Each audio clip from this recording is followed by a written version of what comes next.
when all the results started coming in, he went, yeah, it's going to happen again, isn't it? Yeah. It's getting a bit silly, but I mean, it's pretty exciting having this for a best of one. You look at this and you're like, well, for us, well, yeah, for them, I'm sure it's a train wreck, but for us, we're like, which way can we really go? Yeah, indeed. All right, let's take a look at the Wings lineup and introduce you to the Wings team as if you need an introduction to this legendary World Championship winning team from 2016. It is an all-star team, Ben. Where do you think they've gone wrong since TI though? Because they haven't been the same team, have they?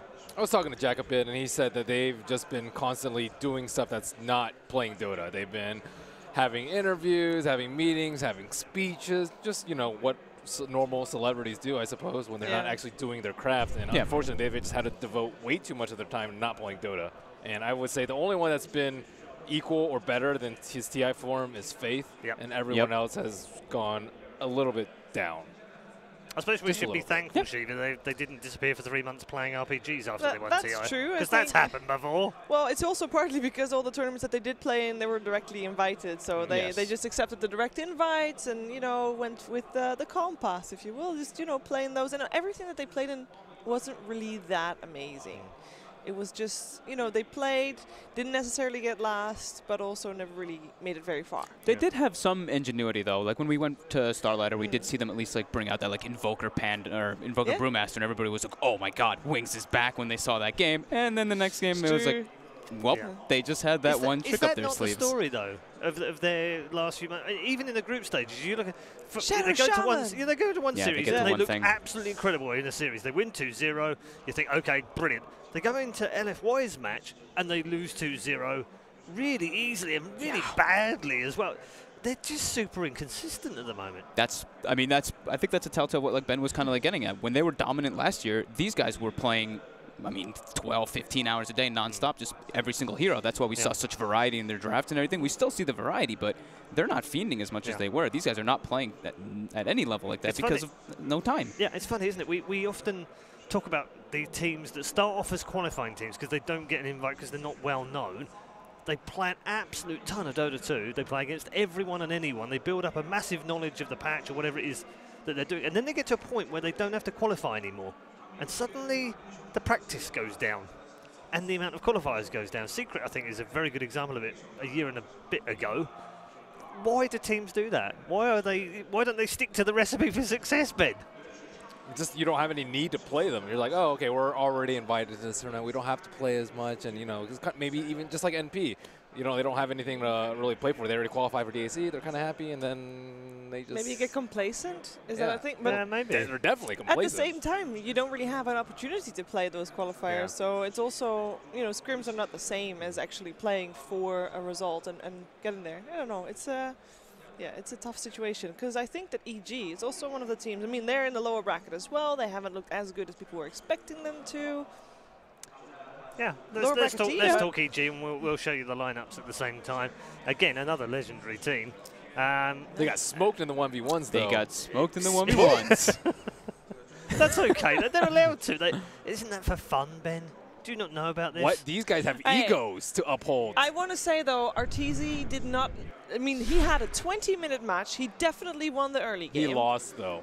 And then, but he won the early game. He could show off that he can play. You're going to tell MP that they won the early game and then they lost? We're missing Sumail on the roster right now. No, we're not. He's invisible. He's just invis. Oh, okay. Yeah.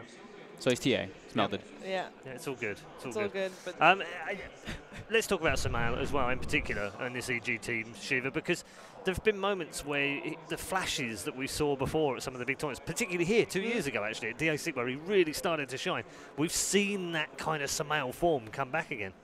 We have, and it's showing in Sumail already. You heard it earlier today. Who is the most mechanically skilled player? Obviously, a lot of people are going to say Sumail because he really is, and he always wants to be the best. And in terms of that drive, he never lost that flashiness ever. Yeah. I do feel like this tournament, people are starting to realize, hey, let's focus Sumail a little bit. Yeah. And he just hasn't been having the chance as much as he used to. People maybe underestimated him before. They don't anymore. I think he's also getting a lot of weight on his shoulders. I think EG is not really playing to their peak level across the board. I think the four of them maybe need to pick it up, not to put so much pressure onto Sumail. Because in a lot of those games, his Invoker is probably one of the only standout things that's really coming out in my mind. Although I would argue, Ben, just on the flip side of that, to keep things balanced, there have been games where it almost seems like it's 4 Protect 1 at times, which is not the kind of EG game we would normally expect to see. There's been some strange things, like Universe not really delivering on some of the initiators. I saw him on Magnus, and he was not able to hit any RPs. I saw RTZ playing Bloodseeker, and he went Solar Crest Halberd on Bloodseeker first. We won't talk about that game. Please, can you not tilt Ben already on the panel? Come on, dude, don't talk about that game.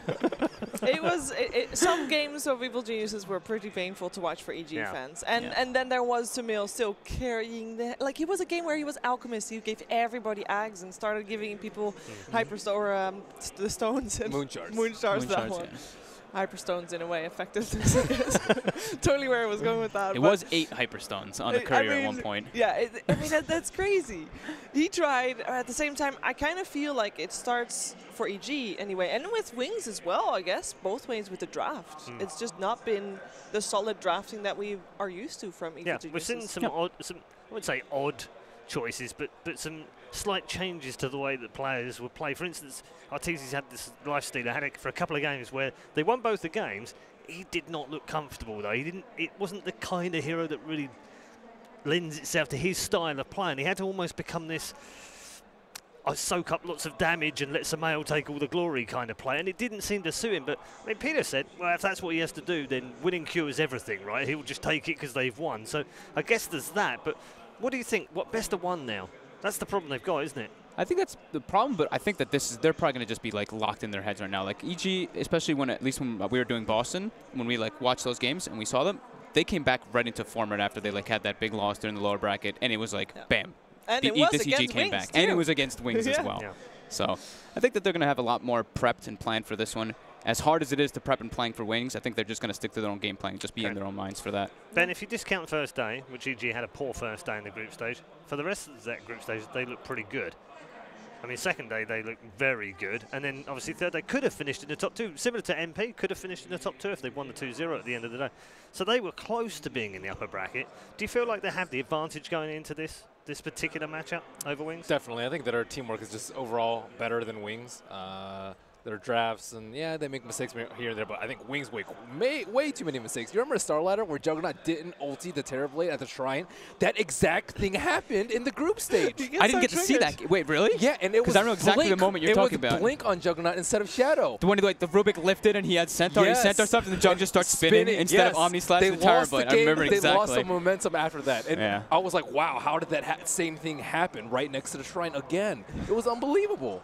And those are like really big mistakes that pre-TI Wings we wouldn't have seen, and now it's just commonplace apparently.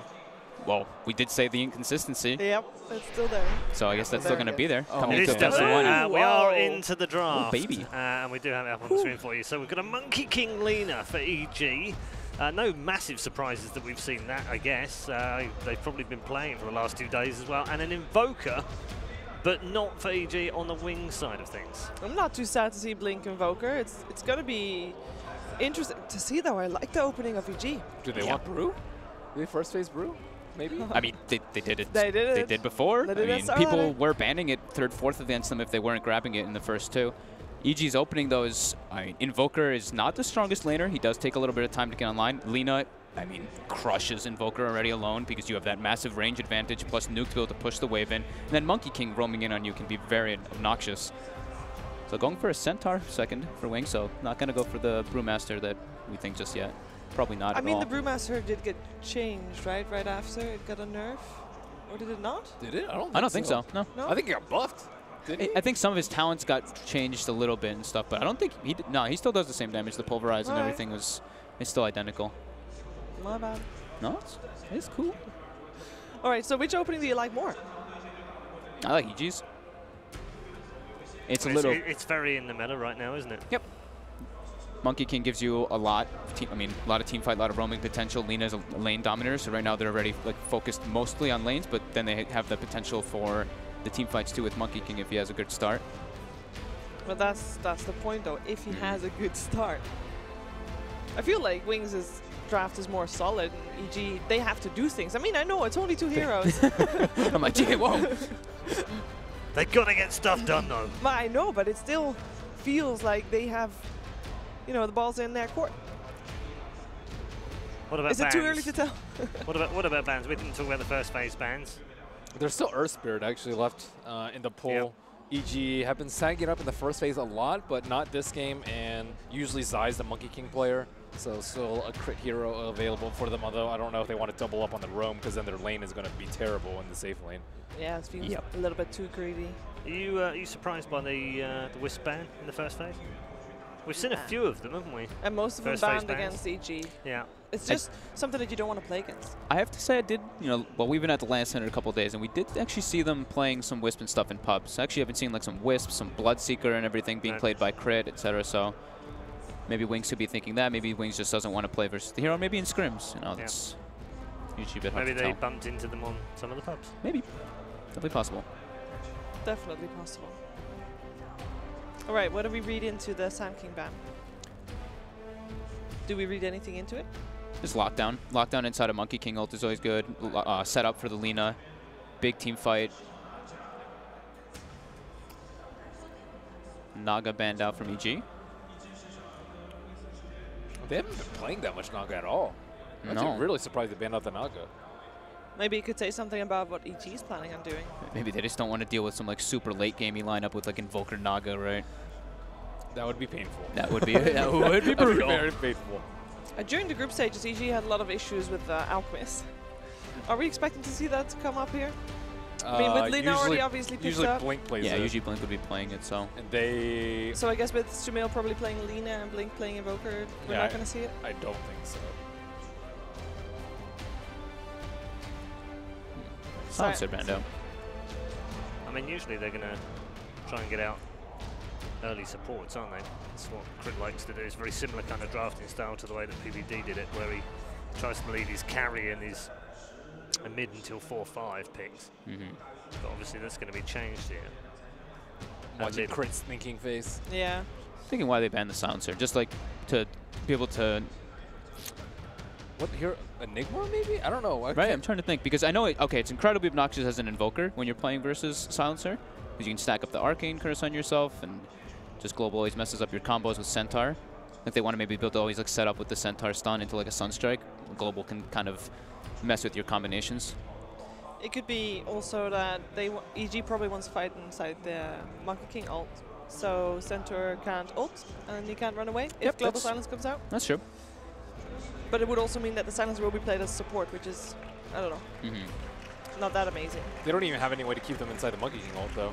They probably need like a bat or something like that. Bat. What other ones are there?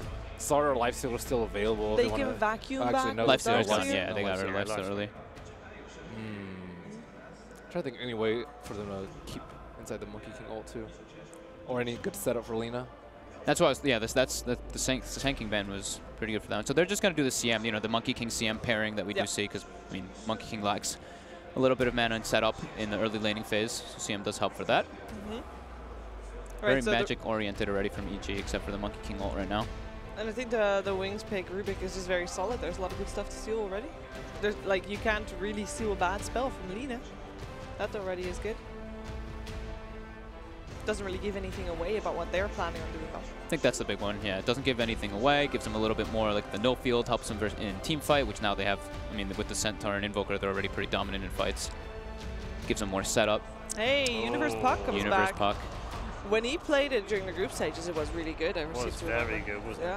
They're going to need a pretty... Oh, hey, they go for the brew anyway. I like it. We've been talking about the Invoker Brewmaster, and they actually go for it, so, I mean... We did say they did have like their one trick up their sleeves, and it looks like they're trying to go for it again. There was some cheese potential. And EG already, which a little thing that concerns me is that there's already a Brewmaster on the field, and EG is already kind of running a, like we mentioned before, a little bit of a 4 protect 1 in a way. I mean, Lina does scale. Of course, you do get the minus respawn time, and everyone goes for the damage talent. But Sumail is actually one of the players that goes for the damage on the Light Strike array multiple times. At least in the group stages, he was doing that. You think he's going to be so bold to do it again? I think I don't know. The Respawn thing was just so good. He did, I think, twice in the group stages, I want to say. But I'm going to have enough Bloodstone charges. I don't need that. Brewmaster, I was getting to, Arteezy's probably going to be playing some like hard carry or something. If Brewmaster's able to get a good split and throw Arteezy in the air, that's like a lot of their late game potential. But they do have a lot of magical bursts right now. But I definitely want them to pick up something very heavy physical coming out from EG next. And BKB carrier as well. Yeah, BKB carries one. They ban out the Drow. Woo! And they take the Doom. So during the ride here, I had to listen to people calling Doom. How bad is it? Was it you? Was that me? I think that might have been fogged. It was fogged. Oh, you played him yesterday. I don't. We're not mentioning him. God. No. Anyway, God. back to the draft. Doom, though, it's kind of the same concept that I was kind of going on. Now there's more like one single kind of core for EG. Doom is going to be another devastating thing with the Panda. They're able to actually just segregate that a lot. So. That's I don't know. I'm just going to not talk about my hate for Doom. I had a horrible pub with it. I think I don't like the hero ever again. And the Spectre. So they do go for the Spectre. So very late game oriented carry. I mean, honestly, when you look at this, Ben, you'd have to say that looks like a very EG lineup, and that looks like a very Wings lineup. Yep. They've literally got whatever they wanted, both teams. I like it. It's going to be fun. I like the Invoker Puck. Brew. I like Puck Spectre combo. We used to see it, I think, almost like a year and a half ago. People, as soon as you hit 6 on both heroes, you're able to team fight very heavily. Spectre gets involved quickly. Puck Monkey King, too. Puck Monkey King as well. Oh, God. They've got ultimate. They've got grab for the Monkey King ult now, so. All right, very quickly, let's go down the line. Ben, which way is this going? I don't believe in the Doom, really, so I'm going to go with EG. Okay. Doesn't feel good. EG fangirl, which way are you going? Hey, I'm not a fangirl. I think it's so difficult. It's so close. But I think Ben going EG makes me think maybe EG. Don't okay. 2 for EG. Fogged. I hate Doom. I'm going to go EG. 3 out of 3 Sorry. for EG. You guys are so boring. I do not like Doom. Time to head over to our commentary box where Doom is not liked up here. I wonder if it's liked any better down there. Well, Reda, I can't quite believe what we're seeing here. We have got an insane lineup from both of these teams in this best of one. Everything on the line. We'll see who's going to win, who's going to end up in the bin. It's EG versus Wings. I'm Only Pixel. I'm here with Gods. Gods, talk to me about some of these heroes. We've already heard what the panel says about Doom. Indeed, as Red Eye said, Fogg's been on about it all day. He's been like, I can't win with this hero. And they picked it on Wings, Gods. Just because Fog can't play the hero, it doesn't mean the rest of us can't play the hero. Nah, Doom has been very, very situational. He's got a ton of buffs, but I think I've only seen one good Doom game, and that was from ROTK during Star Ladder, so not the easiest hero to always win games with, but we'll see what Ice Ice can do. I think it's less about the Doom and much more about the Invoker Brewmaster and what these two heroes do together. Yeah, we saw back at Star Series, we saw the combination. When it came out, everyone was like, oh my goodness, this is imbalanced. They need to nerf this. Everyone's going to be doing it. No one did it. And then Wings are back here, and they're ready to show its strength again. And I mean, how strong is it, do you feel? I mean, if you're in a situation where you can push high ground, incredibly strong, but end of the day, you still have to have Brewmaster pushing racks. So you have to get your heroes there. You have to win your lanes. You have to do well in the mid game. And if you can't do well enough in your lanes and mid games, it doesn't matter that you have this strong pushing combo because you never get to a point where you're taking racks. And that's where I think the question marks arise around the rest of the draft. Double D-ward from EG. Whoa, that is a good start. They've been doing their research. They know where Wings wants to go, and they're going to make sure that it's taken away from them. I mean, I wonder if they just watch some of Wings replays and they're wanting these same spots every game. All right, let's use this. That's what coaches are out there for. That's probably what a lot of what Fear brings to the table in this team, and makes a big difference, that vision. Much more so mid to late game, but even early game with rotations. This frees up the Monkey King a lot more, much less likely to be spotted rotating around, a lot harder to pressure the puck if he falls back, to his jungle. He can kind of cliff jungle by his shrine, so definitely a nice little start for EG. I mean, this is the thing. You look at EG, they're going to have Zion, the Monkey King, roaming about. Over on the side of Wings, you're going to have Ice Ice on the Doom. I mean, how can a Doom achieve as much as a Monkey King? This is a hero it's very hard to be effective in this laning stage, isn't it, as a Doom in its current state? One will farm, one will, roam and pressure the lanes a bit more. Doom, at least once he gets a couple of levels, Doom kind of needs to have a point in at least a couple of his spells. He can't gank with Devour, but with 1 point in each of his spells, he can start ganking. So Doom level 3, level 4, with boots and a nice creep, that's when he starts helping out a bit more. So obviously, as we can see from the lane, Shadow indeed playing the safe lane Centaur, as supported up by Y. Interesting to see what Zai's doing at bottom. He's gone for the Jingu, but top lane. Well, look to get the timing right. Will he still get the chance to jaunt? He's not going to. Universe could potentially be in a little bit of trouble here. They will try and hunt for him for a little bit, go straight for the TP out, and he will make it. One won't be able to find him as he gets himself back to the shrine. There's Monkey King, yeah, level 1 Jingu, who's just been trading hits with Brew to zone him. This is, I mean, it sounds like a suboptimal way to play the Monkey King, going for Jingu level 1, but if your safe lane is a hero like Spectre who needs to free farm, like the Spectres, the Anti-Mages, these weak laning heroes that need free farm, supporting this lane is going to go a long way, and you don't really want to trade hits with a Monkey King. He's going to get the better of you, because once he gets that 4th Jingu stack, he starts lifestealing, he gets bonus damage. This is not an exchange you're going to win as a Brew. Looking at the mid lane matchup at the moment, Sumail 8 for 3, Blink 4 for 1. Sumail having the stronger time. Is pretty much expected in a 1v1, or is it just Sumail being Sumail? It's the combo, Lina being the better here at the early levels, at most levels, and also, yeah, Sumail mechanically very good player. Oh, hello. He's going in for it, but yeah, again, with the missed chance. Had to get it level 1. Certainly working at keeping himself alive, but this Brew is struggling to find much from this off lane. It's fantastic, because this means CM isn't even zoning. CM is just jungling away. So we're seeing already the point in the aura at level 2.5. Won't probably see even a fast level 3 on crit. At that point, you can either pick up the smoke, get the Crystal Nova, and go for a gank, or you can even get a second point in aura to help your lanes. This is going to mean Sumail wins his lane even harder, because he's got that extra mana to just keep throwing spells at Blink. Absolutely, really forcing Blink back it. The CS difference pretty insane for the first 3 minutes, as we can already see. The lanes aren't going well, and it's up to the Doom to fix that. So he's going to start getting active early, maybe earlier than he would have wanted to. This could be a bit of a surprise for Sumail. He's not expecting this one. He hasn't seen this hero for a few patches, and straight in, surrounded by the two of them, falling low, but crit just in time with the rotations, holds Ice back, and Sumail will be A-OK. Crit turning up just in time, and the Doom has to wander back to his own jungle and continue the farm. Felt like Doom ganked earlier than he wanted to. He's not level 3 yet. If he has Infernal Blade there, guaranteed kill. It's a lot more extra damage. It's an extra little mini stun. So no Infernal Blade is the reason they don't get that kill. And Doom was like 1 creep away from hitting level 3. So I feel like waiting for that level 3 would have been the better way to take that. And bottom lane, Zai. He's been persistent on the Monkey. Jumps on a tree. Sunstrike isn't going to be on point. So Zai will get out. And this has got to be, it's got to be so frustrating for Faith Bian down on this bottom lane. He got solo killed. Did Spectre didn't even throw a dagger.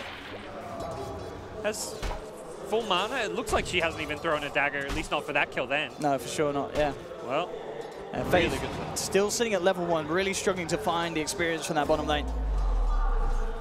Yeah, this is dream laning setup, and Wings need to do something about it. We'll see what the Doom's next big move is going to be, if he can make any kind of rotation.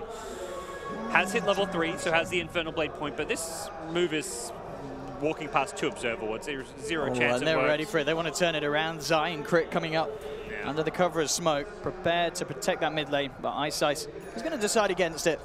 Well, I said he's kind of wavering in between each half of the map. Kind of now maybe risky. Looks towards the bottom. Yeah, risky to just be walking around the river, knowing your opponent's very likely a vision of that area. Zai looking to try and get something done mid. Blink very, very low at the moment. Jump down, has the boundless strike. Stun duration, of course, at level 1. Not going to be long enough to allow the team to set up, but it is forcing Blink right back and out of this lane, where Sumail continues to have that lead, doubling the CS of the Invoker. Didn't get the Primal Spring off. Not sure if that was a misclick or just didn't think he could get the kill there.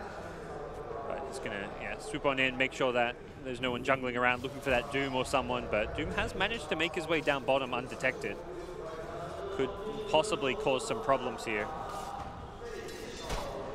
Crit heading down as well. Zai looking for the lead in with the Primal Spring, trying to go in on Faith Bian. And indeed with Ice's presence, looks like it's going to be enough to hold back the Monkey King. And the two of them will have to back up underneath their tower. Zai just piling on the pressure on these lanes. Yeah, this is looking really good for them. Sumail going to keep up in the heat in mid lane. He's winning handily the CS battle. Arteezy free farming. Oh, bottom lane, Faith Bian's in trouble again. The dagger's in. Zai jumps straight down, and EG with their second kill. This time going to Arteezy. He's got Midas. His recipe is on the courier. He's got it. 6-minute Midas. This is not a hero that normally gets Midas, but when you've got a complete utter free farm lane, courtesy of the Monkey King, why not? This is going to power 11. It's going to be picked up at such an early time that this will definitely pay dividends. I mean, what's the plan with this if you're Wings? I mean, it looks like such a rough laning stage already. I mean, the saving grace, kind of, I guess, is the fact you have Shadow on that safe lane Centaur. He's going to be able to hit relatively good timings, but he's going for the hook first. The blink is going to be postponed. I mean, when as Wings do you start being able to make things happen that go in your favor? Stampede could be an opportunity to set some kills, but yeah, using the Doom and using the Stampede are probably the two big things there. Eyesight's coming towards the mid again. Zai is in the neighborhood. Will trying to hold back Blink, but already there we have the catch as they blow down Sumail. And Zai, he's in trouble as well, as this time the rotation from Eyesight works out as they have Y as well, coming in with the haste rune. Enough lockdown and enough control to easily dispatch there the two members of EG and getting themselves even on the kills. Sumail was playing very aggressive there, but it's because he had a kill on Blink. If they managed to get the jump first, Blink goes down. They were trying to set up a Boundless Strike into Dragon Slave Laguna combo, and if those Wing supports had rotated like 5 seconds later, it would have been a kill going the way of EG and potentially no response. So definitely the quick moves from Wings paying off, and we'll see if they can kind of maintain these pickoffs. They need to try and take advantage of the fact that Arteezy with this Midas can't really gank all too well. It's not that phase boots earn Spectre. Theoretically could have both those items right now, but without them, he doesn't really want to use this Horn. He just wants to sit bottom, continue to farm, at least until he has the phase boots at a minimum. Already we can see that combo ready to try and go again. The two of them, White and Eyesight, heading towards the bottom, but already that ward, as we saw, Deep Radiant Observer ward on the high ground, did spot out this movement, so EG, they know exactly what's up. Arteezy is already backing himself right away from these two and making sure that he doesn't get caught out by this rotation. Even saw the Dire ward being planted, it looks like, so we'll likely let his team know. He's going to get run down a little bit here. We are going to see a pause call for, I mean, Arteezy should be safe. I believe he has still got the dagger. Infernal Blade already used, so should be able to out-duke this the Doom. Yeah, not much will happen between those two. Spectre can just get the hell away from them if they need to. Nice scenic Lina shot there. But yeah, so this is, I mean, dream start for Spectre when you can go for a Midas rush and get away with it, and your team doesn't need you to be ganking. A lot of games, a hero like Spectre, there's a lot of pressure to hit level 6, start team fighting, but this team's basically said, look, our other lanes are being won. We don't have to actually get you helping out. Nice. We'll be able to steal the rune there from Arteezy, but Arteezy forces him away, getting a few hits in with the Desolate in the jungle. Yeah, it looks like Arteezy is going to fall back and focus more on jungling to free up the safe lane, get Monkey King some levels, try to get him towards that level 6 as early as possible. And with the Midas Poor Man's Shield, Spectre jungles at a pretty decent rate. Over lane so far, I mean, this top lane, Universe, is certainly getting a bit of space with this 1v1. At the same time, Shadow does have the hood complete. So he's a very hard kill if they want to try for it. They do have the rotation for Crit coming in. They are going to go for it. And with the Horn in as well, they're bringing in the three of them, and that will be enough damage indeed. The Silence coming through perfectly, making sure no Who Stomp's there to hold EG back. And EG will be able to get a kill and get Arteezy involved. Yeah. I feel like Shadow could have maybe seen that. As soon as the puck is like right-clicking you, like he's not doing much damage. He's taking as much damage as he's dealing with the return. Should have been a telltale sign maybe that he was trying to set up for that one. And EG with a great rotation will get not just the kill, but the tower as well. So that free farming center, well, he just gave EG a big bounty as well as a tower, and there's no response in sight for Wings. All they're getting out of this is a bit of room for the Bruin bottom, bit of room for the Invoker at mid, but there's no tower, there's no kill going Wings' way. Mid lane, maybe eyeing up Sumail. They will lead him with the Cold Snap and the Infernal Blade. Have they got enough damage to bring him down? He dodges the meatball. Crits come in with the rotation. In fact, holding Eyesight, it plays under the tower, and it'll be EG who turn around. Again, an aggressive movement from Wings. Eyesight's just getting a little too friendly there with the tower.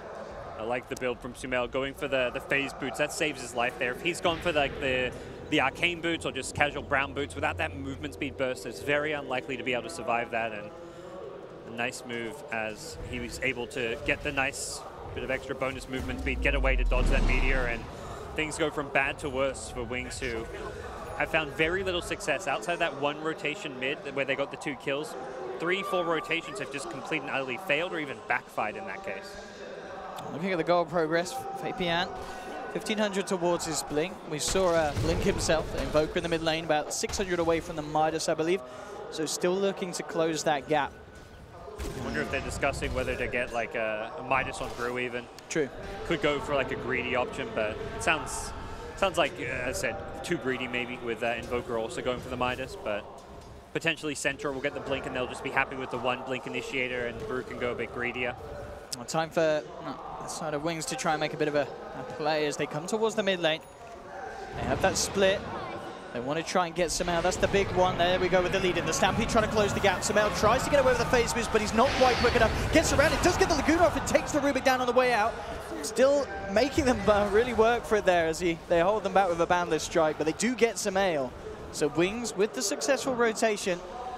They get that mid hero they want, but Zai, actually eyeing up the curry, isn't going to go for it. I mean, feeling that he didn't have the damage and speed to chase it down. But yeah, bringing down Sumail, something that Wings desperately needed to do. He was having a perfect time in that mid lane and certainly getting ahead of Blink. TP out from Centaur. That could have been another death for him with the Spectre on. He did not want to stick around that top lane any longer, and with good reason. Very hard for anyone to be solo farming right now. A Puck plus Spectre can kill almost anyone. Monkey King is roaming around very actively. The Spectre with this phase Midas is such a dangerous hero to have farming a lane because of the fact that she can just show up anywhere for a gank. Puck with that great setup as well to find those kills. Blink's got to be careful about getting low here. There's a smoke coming in from EG. Zai with the eyes on the Invoker jumps forward, gets the boundless strike, and that will allow Sumail to close the gap, hit the light strike, and RTZ once again making sure that he joins in the action, gets a bit of a share of the kill. And Didn't need ulti there, but not the end of the world. Wasn't really doing much in the bottom. The bottom lane was becoming a bit of a tough spot for him to continue farming, and the jungle was largely cleared out, so. Another haunt used to secure a tower. That's the big thing here. EG aren't just using these haunts, finding pickoffs. They're getting towers off of it, and Arteezy getting very farmed as a result. Absolutely. Midas phase into Radiance will be the build. Artur this game. Blink Dagger now complete on Universe. Has the Dream Coil back and available again. Zai keeping eyes consistently on Blink. And you can see with the deep Radiant wards as well, they've got such good vision, EG. There's the follow-through lockdown. The Laguna from Sumail sending Blink straight back to the fountain. Yeah, Boundless Strike as a long-range initiation tool, so fantastic in the early game. He's maxed it out, so full 2 second stun. It's a guaranteed setup for the Lina if she's anywhere in range. And again, that's where the phase boots pay off. You're able to get that movement speed burst to getting close. Without that, perhaps the stun duration isn't long enough, but really liking that Sumail isn't just going for that same like arcane boots into Bloodstone Lina build that we always see. The phase boots of, this is like a perfect example of a game where you see why alternative builds can be effective. And hey, LSA damage, you know, you don't need minus respawn time if you don't die. That's, I was going to say, that is something I want to say that we've not really seen any of the Linas in this tournament go for. They over respawn. Lina, Sumail did himself. Yeah. Okay, so that's a Sumail. Last game he played the Lina, he went for the LSA damage, and he just wants to be more aggressive, doesn't want to be trading his life necessarily. He has died twice this game, gotten ganked, but ultimately he's benefited from that extra damage. And the really nice thing about the LSA damage is you can instantly clear a creep wave with the LSA Dragon Slave, which without the LSA damage you don't get. Wings starting to get some big pickups themselves, crucial ones. Blink finally with the Midas complete. Faith Bian on that Brewmaster now with his Blink Dagger. Shadow as well, just 100 until he has his online as well. So the Blinks will be there, the initiation is there from Wings. They've just got to find the way to play around and into EG. And as we can see again over on Wings' side of the map, 3 Radiant wards giving them very, very clear vision on what Wings will be up to as they come across. And at the same time, Wings, they do just have that 1 Dire Observer ward deep in EG's jungle. Yeah, they haven't been able to find any value from that Brewmaster split yet, even with the Blink, perhaps waiting for getting the double Blink daggers. But then you look at the elusiveness of heroes like Puck. Puck is just kind of solo pushing this top lane, can split push, doesn't really easily get caught out, and has a Blink very early on, is going back for a Midas, I think recognizing that this game may slow down, enter a farming stage, and there's no real other items you need beyond the Blink Dagger. It's going to be multiple Midas gaming, CM building one as well, so the greed from the supports in the offlane is something we're seeing a lot in this current patch. Games are going a bit longer, at least so far here at DAC, and that's something where Midas on offlaners supports always pays off. I mean, for Wings, is it just the Spectre that's the biggest issue? Is that the hero you're looking to try and catch out? I mean, surely if you can knock down Arteezy a few times on this road to Radiance, you're going to be in a pretty good position, especially compared to how Wings are standing now against EG's early. He's the best kill to go for because you try and gank the rest of his team who may be grouped together, Spectre haunts in and it turns into a big chaotic fight where Spectre may clean up kills. You go for Spectre, it's a hero that's often farming alone, be it in the jungle, the bottom lane. You can see on the minimap, like right now, he's just down bottom farming by himself. It's a very independent hero. So you gank the Spectre, the chance of a response is minimal. You gank a Puck, he's hard to kill, and Spectre backs him up. Lina maybe comes in to back him up. So you're just worried about the TP rotations when you make a move towards Arteezy, whereas you make a move for someone else, it's TP rotations, Spectre rotations. Monkey King isn't going to be positioned defensively in the bottom side of the map. He's going to be on the other side of the map trying to get wards down, trying to scout out and get vision for his team. Team fight as well. I mean, both teams certainly have strong elements. EG, of course, with the whole sort of synergy. As long as Universe can hit that Dream Coil, you know, just forcing people to stand in the Wukong's command, in the freezing field from crit. It's a lot of pain, a lot of damage, but at the same time, Wings, they've got lots of ways to kind of break up the fight, haven't they? With tornadoes, with stampedes. They could certainly play around EG's initiation. Yeah, you can just throw up the Spectre and ignore her in the fights with the Brewmaster Cyclone. I think realistically what Wings want to do is just put themselves in a position where they can actually break towers with that Invoker Brewmaster combo, which is very hard to do because it feels like they're going to need the Brew split for an actual team fight itself. So it's going to be a kind of a slow road to recover, but they've got to start using those ultimates. They've got the Blink Daggers up. This is where Wings really want to start chewing through their smokes, finding some key pickoffs, and not just pickoffs, but towers to go with it. I do apologize, of course, just for this slight pause. Looks to be, well, Sonid issues. I can only imagine crit means sound. Hopefully we will be able to get the game back on its way very shortly. Build, of course, for Sumail. This game we talked about the talent build. Item-wise phase, Yules, Ether Lens, and then with this build, does he go back for the Bloodstone Shadowblade kind of sorts that we see others Linas go for, or do you think we will see some variation in Sumail? There's a good chance he might still go back for the Bloodstone. Yeah. I want to say last time I saw him do this build, he went phase Yules and then Bloodstone. Okay. Didn't go the Eighth Lens, but it's one of those items which is still great. Like you build up those charges, you get the low respawn time, you lose less gold, and I think also importantly it tanks you up as a laner. Like you looked at Sumail there, he's got like sub 1k HP, he's fairly squishy. And in a fight, if he's getting jumped on by Centaur, by Brew, he maybe needs that extra bit of sustain and HP from a Bloodstone, so it's definitely an option. But Shadowblade also great to find pickoffs, to get initiations on heroes like Centaur, Brewmaster. Try jump them before they jump you. And we'll see exactly what he wants to do. But yeah, he's very farmed. He's had a fantastic start to this game. Monkey King has been, I'd say like right now, Monkey King's been the key to this early game for EG. He dominated that safe lane, he roamed around, got a lot of key wards down.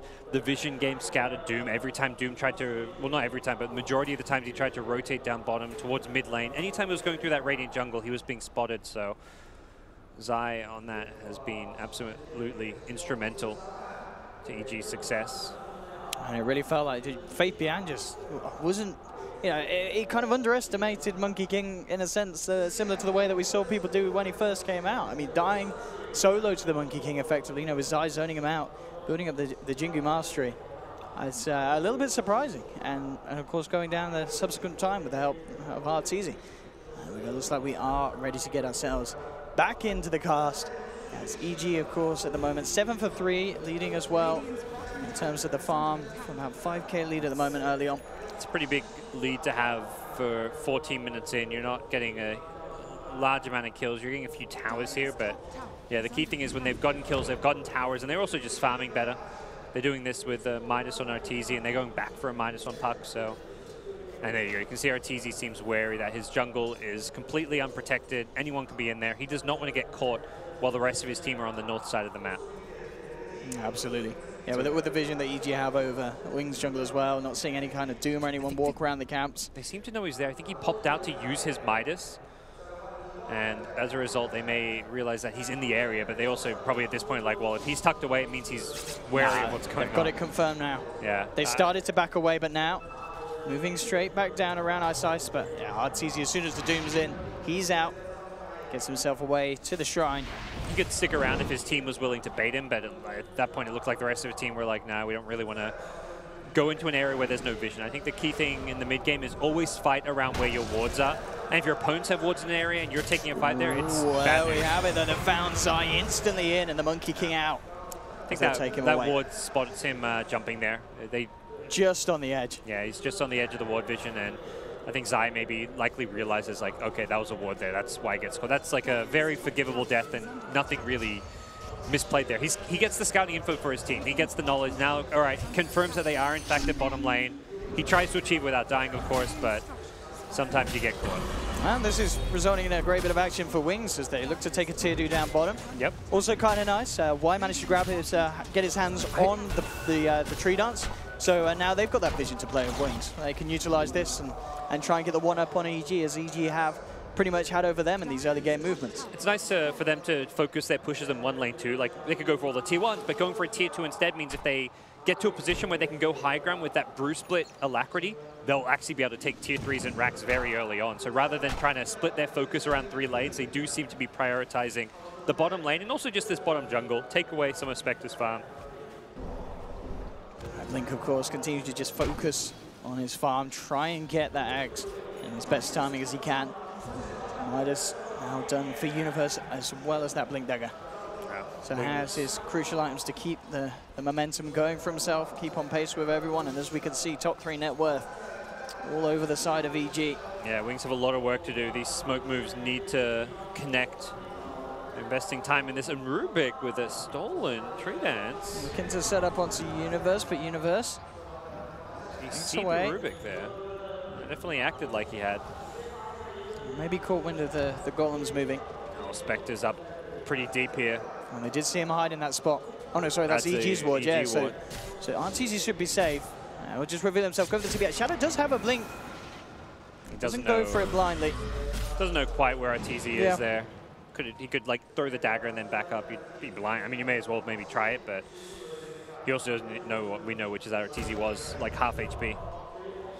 And Blink just the last component away from his Aghanims. RTZ, few hundred gold, 300, and he'll have that relic on the road to the Radiance. Yep. So, of course, very, very, very strong timing for this phase Midas Spectre. Things are looking pretty good for EG. If this game slows down, that suits them just fine, considering they're the team with a couple minuses. There is the Invoker minus. Whoa. Bottom lane, Sumail just gets himself a free combo straight out to Faith Bian. Imagine that was another boundless strike into LSA setup. A very strong combo. Not a lot of heroes on Wings can survive that burst at this stage of the game, if any. Oh, went looking for the Monkey King, but he was out. Zai showing proficiency on the Monkey Man. At the least, Wings will be able to hold on to this tier 1 for a little bit of time. Top lane, though, Universe continues to get himself more and more space. Will be building into the Lincoln Sphere. It's been a fairly quiet Universe game, but I feel like that's kind of been his role. Like, stay at that top lane split push. Big part of the puck being in that top lane is that it's a hero that it's not really worth ganking, and also it's very hard to gank. If you want to actually be able to get a clean initiation off, there's no, like, you can theoretically phase or blink dodge a Centaur stun. Actually going to try and go for it here. Stampede used to allow Wings to attempt to close the gap. Universe will have the orb again in a second, but gets held up into the Sunstrike of the Silence. They've got the control. Very nicely done there with that stolen silence. Yeah, let's say stolen silence. Where'd that sounds come from? Hard to gank, but he used his blink and orb aggressively, so I think Wings just saw an opportunity, kind of jinxed him there as he does eventually get caught out. He kind of pushed his limits there and does get punished. Shadow, Heart next on the list for him. So just making sure that he can build himself up, and it really seems Wings just working towards that point where they are going to be able to get away with this Invoker Brew push that we know that they know how to utilize. Yep. They seem confident taking a late game, which, considering they're up against Spectre and Midas's, is definitely a bold statement, but they have tried to make moves. I think that's a big thing to know here. It's not like they're just like saying, all right, we'll go into a farming game. They've attempted a couple different smoke moves, and they've just completely backfired and failed for them.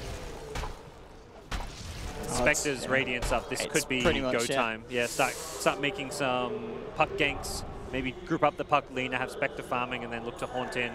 They've got the smoke ready on crit, so that could be coming soon, but as it stands, Wings are ready to fight themselves. Let's see what the plan is. As you can see the comparison between the two.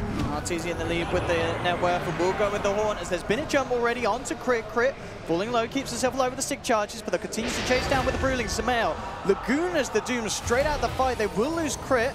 EG still trying to fight here. Universe comes in with the two-man Dream Core holding Y and Shadow down. They'll look to try and find the Rubik first. They'll get it. 2 for 2 at the moment between the two sides. Now Blink's turned up. Looks to drop the Meteor straight onto Samael, and with the cold snap, Samael looking to be in a lot of trouble. He'll use himself, but they surround him, bring him down as well. Wings taking the fight as they bring 3. Spectre is still bottom lane. He used the Haunt, it looks like, but didn't actually reality in. Perhaps thought it was a bad fight, so he didn't want to reality in, or just thought his team could handle it without him, but doesn't show up, and that makes a big difference there, not being at that fight. Big fight for Wings. Yeah. I think that really was the difference there. If Spectre's there, Wings do not get away with all those kills. The extra kill on the Lina definitely doesn't happen, and potentially they lose more. Like, once that Brew split ends, Brewmaster shouldn't be able to really do all too much. The Spectre should be able to clean up heroes like the Brewmaster, even potentially the Centaur. He hasn't got his heart yet. He's tanky, but not tanky enough to survive a Spectre chasing him down with Radiance. They certainly do need a few more of those fights, though, Wings. One is not going to be good enough to close the gap that EG have created, this lead. Diffusal next in the lineup for Arteezy. See a quick replay of the fight as EG will be going for a smoke. Hopefully we'll be able to step back in, but yeah, Crit tries with the freezing field, but Faith Pian getting a lot done there with the Brewlings to be incredibly disruptive. As we can see them pretty much clear up with 3 of them. I wonder if the Stampede killed all the Spectre Haunt illusions or something, because those, the Haunt was on cooldown at the start of that fight, it looked like, so potentially it was a Stampede or something, and then he couldn't actually rally in with the illusion instead. That may be one thing that he's got to kind of be worried about. If the Stampede does kill those illusions, you can't actually get the reality in. Looks like the smoke then from EG did not end up in picking up a kill, as Wings seem to have avoided it here. Both movements on opposite sides of the map. Wings down towards the bottom. EG hunting around Wings' jungle, but now they are going to make their way back down. See if they do head all the way. EG with all the ultimates at the same time, so is Wings. So they've got that split back up. Still a little time under the smoke, but it's going to come out. So EG don't have any vision in their own jungle, but it looks unlikely that both teams are going to clash into each other unless Wings do want to try and commit for the push. They've got that split. They've got the time to show off the Alacrity Brewling. Not going for it, though. A little timid. Yeah. I mean, you force a split in the tower. If you get some damage on the tower, but then on the retreat, you may get caught. Like, you're not going to have the split for the fight itself. And I think Wings are probably looking at this game right now like they're very farmed in their cores. If we want to win a team fight, we need split for the fight itself. So I think they're going to take a more cautious approach and wait till they like get a pick off or get like a more, at least even things up a bit in terms of net worth on the cores before they try and take that approach where they just brute force buildings with the primal split. For sure, and the boost of travel on Blink is certainly going to help that. You know, just having that potential to find a fight somewhere and instantly move into position to get these pushes going. They're maintaining presence down bottom with just the Invoker TPing back. So as you said, with the boots of travel, he can rejoin down here. But they do have to worry about the Roche. As not saying EG's lineup excels at taking, but there is a DD rune, and hey, there's 5 heroes in the neighborhood. So Sunstrikes will probably be continuing to get thrown out in that area if they're worried about it. Shadow very close to having that Reaver portion of the heart. Blink will be going for that BKB next. So as well, maybe looking to just really gear up for this fight that Wings have been building towards since the start of the game, that they're going to be able to offer at this mid-game and this insane amount of push if they're able to execute it perfectly. It is predominantly magic damage coming into EG. Later in the game, Lina can start to scale into some physical damage, and Spectre, of course, some physical damage as the game goes on, but early on it's like a lot of Radiance damage, the damage coming from the Spectral Dagger as well, and the chasing, so definitely early BKBs, very good this game. Very different to what we're seeing a lot of the drafts from earlier today with all the Life Stealers, the Slaughters, the Trolls, much more physical damage. Oh, wanting to make a go here. In fact, it's Shadow with the first jump, immediately bursting Crit down low. They'll take down the CM. Zai from the sideline, drop the Wukong, gets the Boundless Strike onto 2. Arteezy jumps in, has the Diffuser completed now as well. And Wings, they're starting to melt. They've lost 2. Eyesight trying to man up against the Spectre Doom. Eyesight's got it out with the Deafening Blast. They'll clean up Arteezy. Wings find the big kill. 2 for 2 at the moment, and they're not done yet. The control from the Brewlings looking for Samael, but he gets the blink out as he self-fuels his, jumps away. Can they catch more? Set up onto Universe. They can't lock him down in position, though, between the two of them left. The Wings do end up losing 3, but they do kill Arteezy. Yeah, they kill Arteezy. Sumail with some nice individual plays there to make sure he escapes. You can see there the gold change fairly even between the two teams. A lot of damage done by Arteezy before he goes down, though, with that Radiance and Diffusal, as we saw there. Push Horn and everyone's taking a hefty chunk. Zai with a really good initial set. They missed the silence. Centaur jumps as the puck does. That was immediately dodges it. Could have been a very different fight if he doesn't blow up the Crystal Maiden there. And then the nice boundless strike from Zai catches out, what, 3 heroes or something in that chain stun, in the AoE stun. And the crucial doom from Ice as well, securing this kill on the Spectre. It's been hard for Ice to really show us his stuff in these first 25 minutes. You can argue how effective the doom's been, but that one play there makes that fight not a complete disaster for Wings, even though they lose the majority. And they're going to get their double BKBs fairly soon with the Doom and the Invoker both going for those, and that's where they'll definitely get more potent in these upcoming team fights. EG themselves on the move, perhaps looking to find a fight with the 4-man unit. Spectre Horn won't be up quite yet, though. Very close to having Zai's Basher. Pretty big game changer in terms of the effectiveness of his ultimate in these team fights. A lot of control and a lot of nuisance for Wings heroes if they do get trapped in it. Arteezy just pinging bottom, so he seems to, I mean, he knows the Invoker's there, the Forward Spirits come out, so he's not even going to show himself in the bottom lane. Now Wings starting to take a bit what they can from EG's half of the map. Getting those wards down as well, making sure that they know when EG's coming themselves out. Bloodstone now complete for Sumail. So Sumail really continue to maintain ahead of the game here, as we can see on the network. Still him and Artur very much at the top. Blink is closing that gap though on this Invoker, and it's impressive considering the start that Blink had. He did suffer in lane against the Sumail Lina. Still feels tough for EG to take fights because of Arteezy's squishiness, like having this Radiance Diffusal. He's not that tanky. If he gets doomed, he's very likely to die.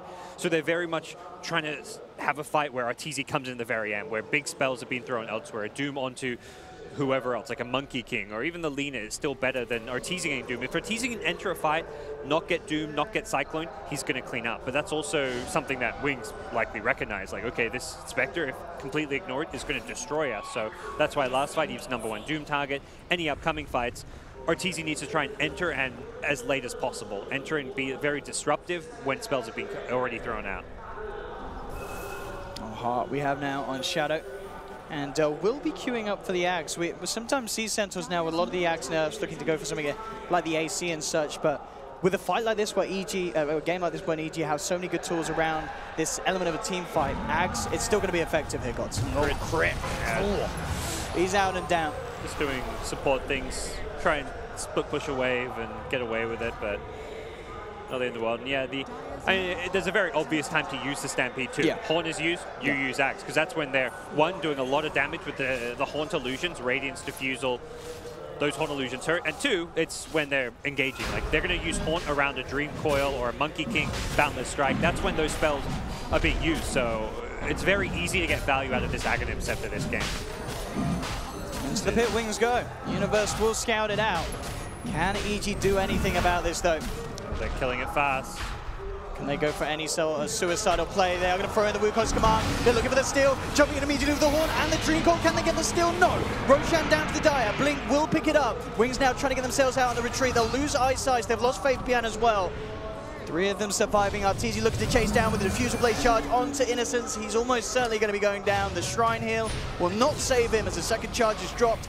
EG pick up a third. But Wings will manage to get that Aegis and the Roshan kill, but it's very, very costly.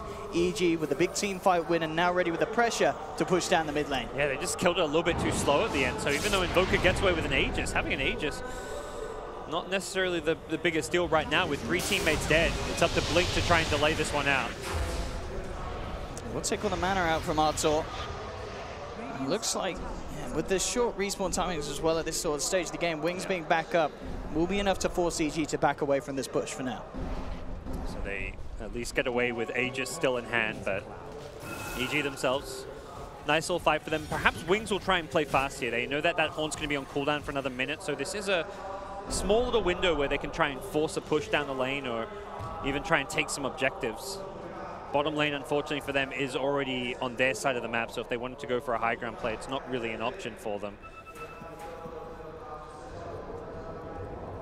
It's been an interesting game of sorts so far, really. EG, with it seems like the kind of more options and different avenues of closing this game, as Wings very much set on just countering this team fight from EG and getting that push going with the Brew Master Invoker combination, which, yeah, I'm still excited to see if they get to that high ground.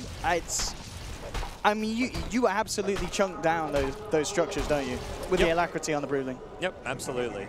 And they've got limited physical damage to kill that Earth Panda with. Spectre, I guess, needs to focus if that happens. I mean, as long as Artur's alive. RTZ closing in on that Manta style.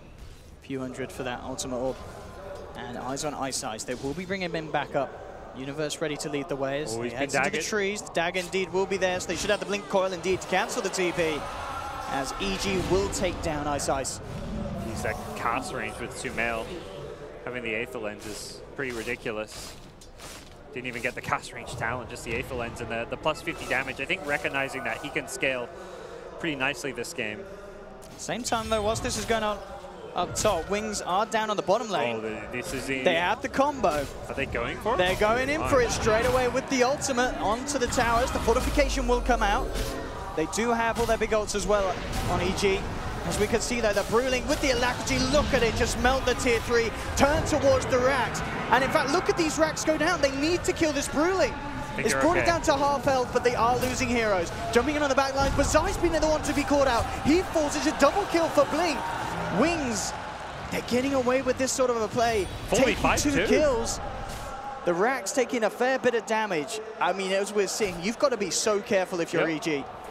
That Brew Split wearing off just in time, not to mention the Alacrity wearing off, but man, did that tier 3 tower melt. Now they can even take shrines. They've got a lot of map control that they can take away from EG, although they don't probably want to lurk around too much longer with the Monkey King CM respawns coming up, but you've got to be so good at keeping lanes pushed out. Like, you can't let those lanes reach your base when Brew and Invoker aren't on the map.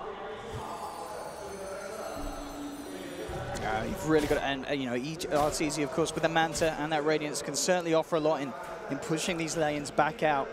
But he can't really do it alone. That's where he's in danger of getting picked off. With someone like a Doom, his job is going to be catch Doom Arteezy if he's ever trying to solo push lanes. So it's a tricky game for Arteezy to play. He has to be very much aware of what's going on and who's missing from the map at all times.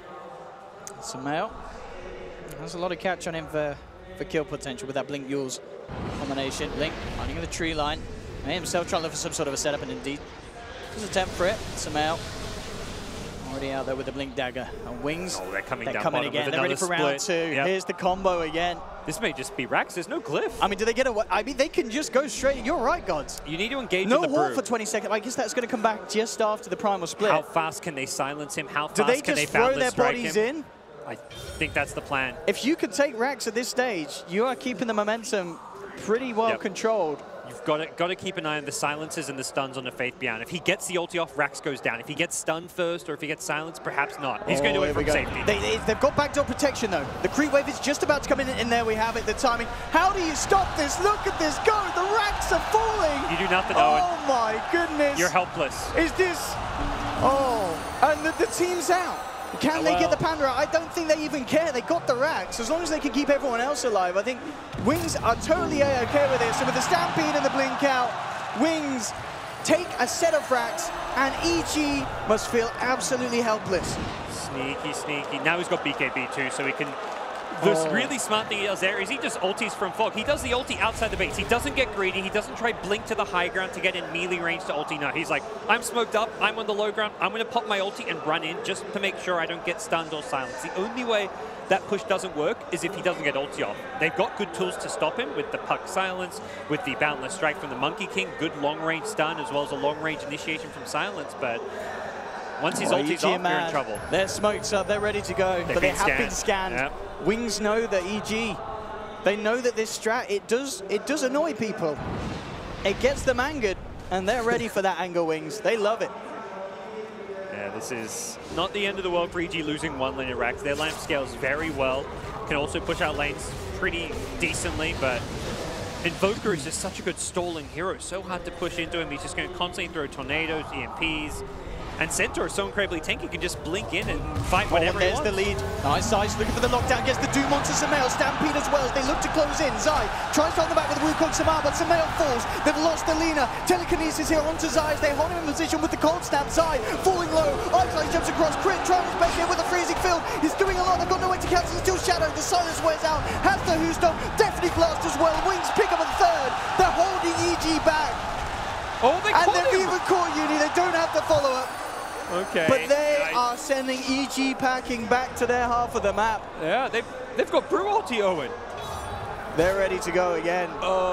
Wings. Push down another lane with the Brew ult, perhaps. They've got a bit of a ways to go. There will be respawns on all heroes by the time they reach the high ground, but you're still pushing into no Haunt, no Dream Call currently. Perhaps the Dream Call will come back up, but the Haunt's got a pretty hefty cooldown then. Got to imagine Wings will want to press the advantage here. Invoker can boot to travel in, so they should be ready to go. Oh my goodness. Wings. Yeah, absolutely. Tier 2 is going to fall. The creeps come back in. EG will have their full lineup, but as you say, ults aren't all there for EG. Wings, they're ready to go in. Fate Piaz straight away, the Primal Split and the Alacrity. Here we go, the Tornado holding back EG. The fortification is there. But still, there's going to be so much damage done here by this push. The tier 3's falling, it's gone. The Bruling turns towards the Rax. Arteezy, they're trying to take it down with the physical damage, but the Rax, chunk, they're gone. Again, a second set of many Rax, and Fabian takes down Arteezy. Oh my goodness. If this doesn't tilt you, I don't know what would, gods. EG have got to keep their composure against this. They will find eyesight. They found two. Sumail gets the double. They get Innocence as well in the tree line. Triple kill for Sumail. I'm not sure how much these kills matter, though. You've lost another melee Rax. Slowly but surely, Wings will just take building after building and get mega creeps. Like, you can fight against one lane of Rax down. 2, things get a little harder. 3 lanes down, it's practically game over at that point. So you've got to make a stand. You've got to actually push back at some point, and that's something that EG have to be thinking about. The second Arteezy respawns, even before he respawns, go for a smoke gank, set up a Haunt. You can't let Wings control the tempo any longer.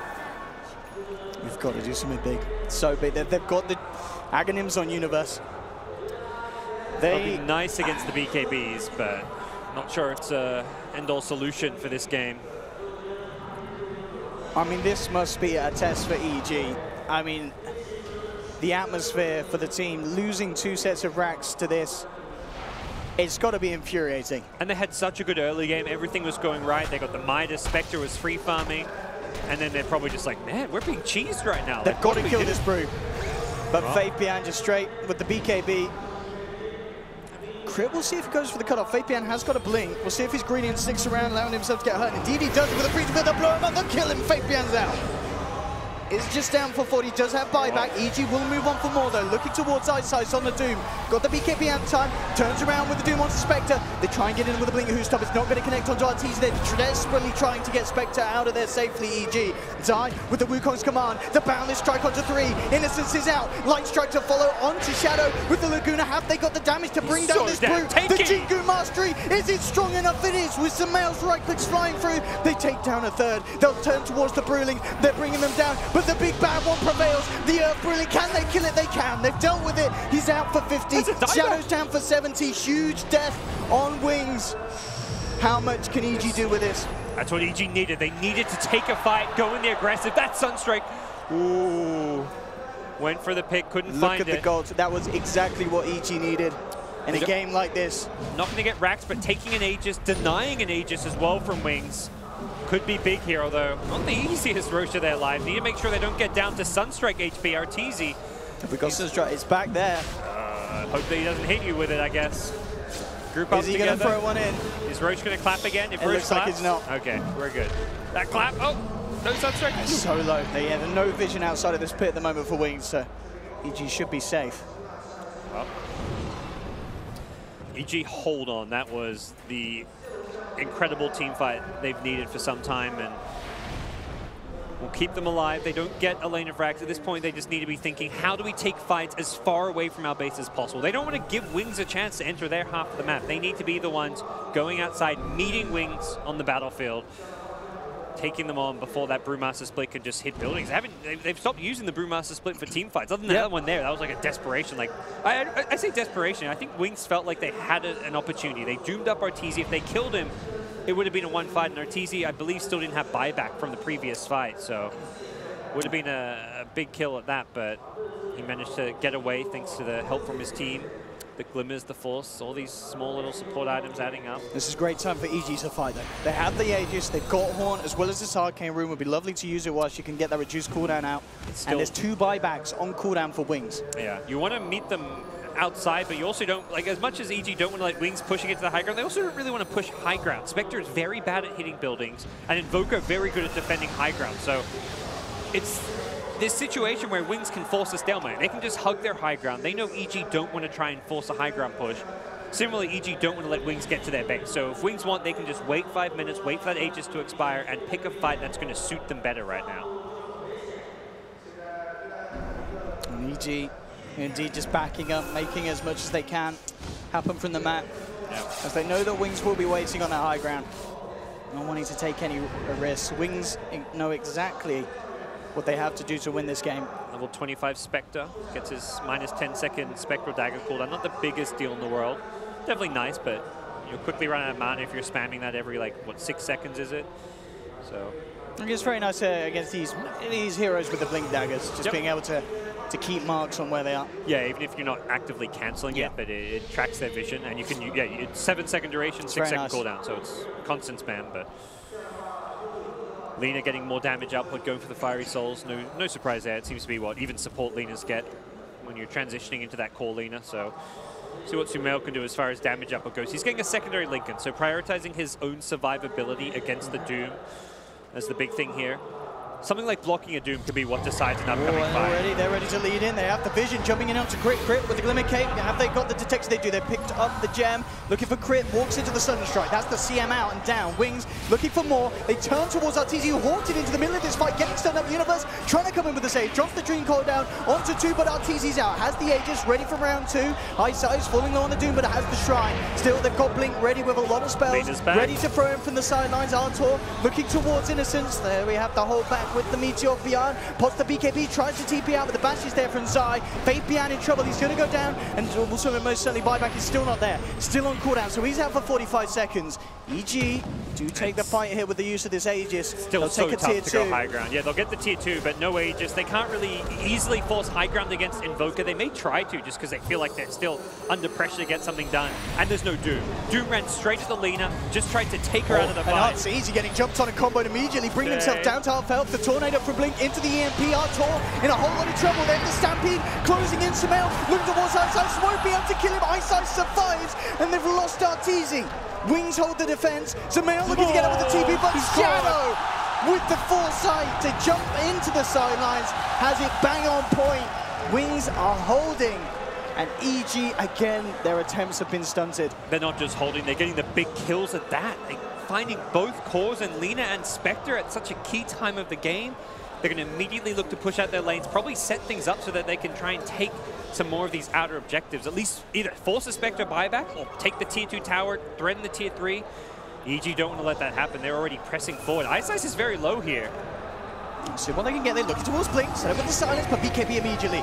They put the Axe. They do still get stunned here by the Dream Coil. Crit just out of range here, though, with a freezing field. Zai getting chunked by Faith Beyond the Deafening Blast, connecting onto Uni. If they got the lockdown, Scorched Earth is out. Does still have an Orb and a Blink. Into the tree line. Can they find in the Tornado? Ooh, it's a good attempt in case Universe jumps across. He doesn't, but Ice Ice is hot on the tail. Faith Beyond a Blink, jump in. Can Universe play his way out of this one with a phase shift? Can he get out? He can't. Wings surround him, take down the puck. Crit just holding on for dear life in that tree line, praying the Wings don't come a-hunting. As Wings hitting EG so hard. I mean, this is quite incredible to watch. I like the move. It was so unexpected from EG. They just ran at Wings outside their base with no Spectre, no Lina. Their 2 core heroes missing, but that's the kind of plays you have to make. You have to catch them outside your base. If you let Wings get to your front door, they'll go smashing it down. So a bold move. It doesn't pay off for EG because of the instant BKBs, but it's the kind of move they have to make in this game. And now the buybacks will come at Brewmaster split ready to go. Oh, here's the combo. EG, you've got to get rid of that Brewling. Arteezy's trying to focus it. Universe will hold 4 of them back very nicely with the Dream Coil. Can they bring it down? So tanky. Look, it's going to get the tower at least. Pummeling into it. The tier 3 almost certainly going to fall. As again, they get an objective, and with Shadow jumping in, who's up onto 2, Fabian following through with the clap blink, focusing on the sidelines crit as CM's out. Ice jumps in with the Doom onto Arteezy. They've got to hold them back. They have to keep Artur alive, and they're doing it. They've taken 3. Arteezy ready to move on for more. Shadow comes back in with the Who-Stomp double edges. Not enough damage, but with Blink's right click, it might be, and it is. The Shiva's guard. They chase Artur down. He's out. Blink trying to get away with the Ghost Wall, but Samael, he's cleaning up, holding on hard for EG. The Laguna Blade to do it for the Invoker. Turns towards the Centaur. He can't fight the return. Sumail's losing the right-click battle. The passive is too strong, but with the help of 3, they'll finally bring down Shadow, get that triple kill for Samael as they wipe Wings. But now that final melee Rax is exposed. It's still a hold. It looked like that was going to be a really tough spot for them. Spectre still respawning. Puck had to buy back, but they completely wipe Wings and keep this best of one hope alive. They just can't kill that Brulin. We saw Artur at the start focusing it, but then EG realized they can't. They need to deal with the fact that Wings, they're jumping in the base. They're straight up to the high ground. I like the approach where they go in the backlines. They realize that this support network, the Rubik, the Doom, are the bigger issues. Doom still luckily got off his ultimate onto the Spectre. But they had the answers. The Lina just dishing out massive amounts of damage. He almost single-handedly kills the Invoker there. And unfortunately for EG, EG can win fights. That's not the problem. It's taking objectives. And the biggest downside of their line we're seeing is the inability to hit buildings. Neither Lina nor Spectre, their 2 main cores, hit buildings at all. They have got that Desolate on Zai to help out, but absolutely still certainly an area that they're lacking. Our Wings have Tower and Rax push for days with this Brewmaster Invoker combination that we knew from the draft. It could be strong. We've seen it before. I wonder now if in a second time in a row, more teams will follow suit if Wings do manage to go ahead and win this game. But just evidence of how well these cleverly timed pushes and execution can really cause havoc for a team that had the lead from the start. We saw insane timings on the Spectres. Midas Radiance. Arteezy was getting the farm that he needed. Samael was having a fantastic time in the mid lane. But now at this stage, EG well and truly shaken up. Another Roche, see if that's something EG can get their hands on. Importantly, they didn't have to use key buybacks in that defense. Heroes like Spectre, Lina, didn't have to buy back for them to hold. If they had to go through those big core buybacks, other than like the Puck was the one they used, if they had to use more than the Puck, it would have been a really tough spot for them to play into. Wings are going to go for a smoke, but as said, there's buybacks available. EG have lives to throw at this one. Just wonder what the call's going to be. Do you try something like NPS and try and fight through the backdoor protection, or are you just looking for a pick? Because it looks like they're more intent on finding the pickoffs here. There we go. Wings on the high ground. EG not to come across. What is that neutral creep doing? Oh, there we go. He gets eaten. He's taken out for his own better good. There we go. The EG ward will scout out and get all the info they need to take this fight on. And I imagine they will definitely not let that lane just push up. Yeah, they're going to run directly at Wings. This is, in my mind, the play you're going to make. You can't just let Wings do what they're doing. Blink on the front lines as well would be a perfect hero to jump if they could take him down. Oh, he's invis. He's so speedy as well. He pops the smokes and gets away. Throw the first tornado out. And Shadow tries with the jump, does get the connection here. Immediately onto Arteezy. They break the linkers and in with the Doom. Artur in trouble. They'll drop down the Wukong's command side. Looking towards Shadow. The Bash is holding him in place. In fact, doing a hell of a lot of damage with the Assault. They control the Invoker. They'll take down Blink. Laguna dropped onto Shadow. Can they kill him in time? Eyesight still trying to come back in and finish off Arteezy. But the Manta, he can't quite get out. They've brought down Arteezy. Wings, they've lost 4. They'll buy back on 2. Oh, Arteezy doesn't have buyback because he bought out for the BKB. It was a nice pickup that helped him survive a long time in that fight, but ultimately, those buybacks, I don't think Wings will look to push off of them. They'd have to use all of their buybacks, and they don't know Arteezy's buyback. I don't think Arteezy actually managed to get the BKB off in that fight because of the Doom. Oh, yeah, you're right. No, so he's still got the 10-second one. A purchase that's painful. Yeah. Doesn't look like it's going to... Oh, it may actually mean that Roche goes down. That's actually a big deal. You just use buyback on your Invoker. You'd love to get him an Aegis. And EG doesn't look like it can do anything about this one. They do not want to risk a fight. With Spectre having buyback and Doom, like a potential Doom buyback, there's a Shrine right there, so he can TP in immediately. It's just too risky for them, perhaps. Yeah, Wings absolutely are going to want to make something happen with this. Armor split, not quite a back off cooldown again, 20 seconds or so, so you can put it on a bit of a back burner until then. 30 seconds without Arteezy. We'll have Horn immediately available when he's back up, but it has to be careful then. I mean, it was just a perfect initiation from Wings, jumping in, breaking that link and allowing Ice Ice to get the Doom in. And as we saw, even with EG killing off huge amounts of Wings, taking down 4, the combination and control of keeping Wings inside of that Wukong's command, it does a hell of a lot. You know, having this Basher and Desolator, it really does hurt them. But at the end of the day, it doesn't matter if you're losing your Spectre. Yeah, Monkey King has managed to scale very well into this late game, and Invoker not having like any, not that you'd expect armor items, but like this is a game where you're like, you almost want to have a Shivers guard, but you run into item slot problems. It's like you have to prioritize, well, I need the BKB, you also want the Shivers for the armor, you want the Refresher for the late game, but the end result is that Invoker is very susceptible to that Monkey King damage output. Talked about there being very little physical in EG. That's changing now because Monkey King has the damage items. Yeah, that level 25 plus 100% boneless strike adds a lot of nuke damage physically. Dropping that boundless down. Now we'll certainly like a fair few of Wings out, especially if he has that Jingu built up. Lena with the Daedalus, going to start right-clicking nice and hard in these late-game fights. And 21 Bloodstone charges means Sumail has a fast respawn time. Without the respawn talent, though, it's not instant. And often in these big late-game fights, having a 20, 30-second respawn time doesn't cut it. You need the insta buyback. So as good as those Bloodstone charges sound, there may be a scenario where he would have to buy back, even with all those charges. Because he's certainly been hot in the warding this game. We saw straight from the laning, keeping good vision deep over Wings half the map, but vice versa. Wings have been very smart with their movements and countering what EG have been trying to do. EG now ready to push up. And yeah, 4.5, Sumail just getting richer and richer by the minute. They've got their eyes onto White. Let's see how heavy they want to go in on this. Still danger of Wings certainly closing in from behind them with the Shrine still up. Rubik with the stolen dagger, doesn't get that short cooldown, does not get to steal the talents with it. Not the biggest spell to have in a fight. Has had some nice steals at the freezing field earlier. Seen the Puck silence get stolen and used against the Puck himself. And we're talking about Puck. Universe, of course, is certainly kitted up for some big plays. Has he got the 420? He has. Axe Refresher, yeah, which sound did he go for? He did. He is going to have money for days. Okay. We're going to see that maxed out Dagon potentially coming very, very shortly. Look at that roll in. Oh, beautiful. My goodness.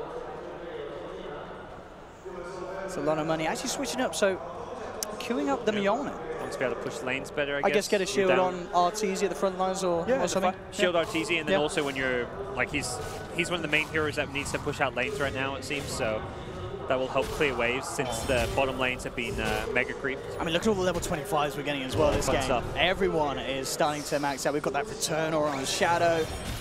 Oh, it's a lot of talent this game. What's our Brew looking at for 25?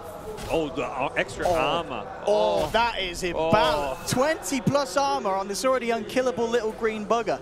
Yeah, that's nice. My goodness. Doom gets the Ancients or Infernal Blade damage. I think when he hits 25, you call it. Yeah. I want to say you might go Infernal Blade damage. There's no, I don't know, the new Ancients 2%? maybe? It's not a big deal, but it's like, are you actually going to? It's only if you're going to devour an Ancient. The Granite Golem HP is nice, that for sure. Does that affect the Brewling? The aura? Yeah, sure. Yeah. Well, there we go. It buffs it up. Oh, the extra HP. Yeah, I think it should. Yeah, I mean, auras. Yeah, it should. Yeah, it should, shouldn't it? It's everything. It's creeps and all. Yeah. So that's if he goes for that. And I'm not sure how the new little root creep would work. If you get like the minus armor from the spell cast, whatever it's called, from that new ancient, that could be something you consider. But I want to say Infernal Blade damage against these tanky heroes. Percent-based damage late game is going to be really nice against like a tanky Spectre.